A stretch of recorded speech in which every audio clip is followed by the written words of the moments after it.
Ang mabuting balita ng Panginoon ayon kay San Mateo. Noong panahong iyon, sinumbatan ni Jesus ang mga bayang ginawan niya ng maraming kababalaghan sapagkat hindi sila nagsisit tumalikod sa kanilang mga kasalanan. Kawawa ka, Corazon, kawawa ka, Betsaida, sapagkat kung sa Tiro at Sidon ginawa ang mga kababalaghang ginawa sa inyo, malaon na sanang nagdaramit ng sako at nauupo sa abo ang mga taga roon upang ipakilalang sila'y nagsisisi.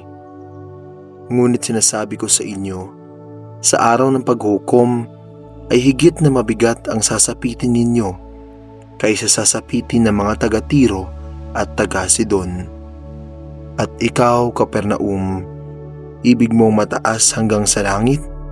Ibabagsak ka sa Hades, sapagkat kung sa Sodoma ginawa ang mga kababalaghang ginawa rito sa inyo, sana'y nananatili pati ito hanggang ngayon.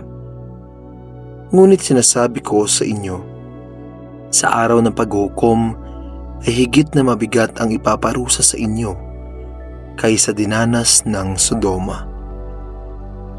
Ang mabuting balita ng Panginoon. Pinupuri ka namin, Panginoong Hesukristo.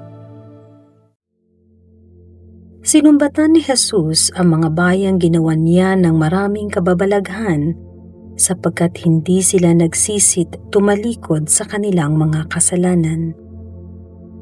May kasabihan tayo na kapag ayaw ay marami talagang dahilan at kung gusto ay maraming paraan. Sinasabi ni Jesus sa Ebanghelyo na marami na ang ginawa at ipinakitang kababalaghan, kabutihan sa mga bayan ng Corazin, Betsaida at Capernaum.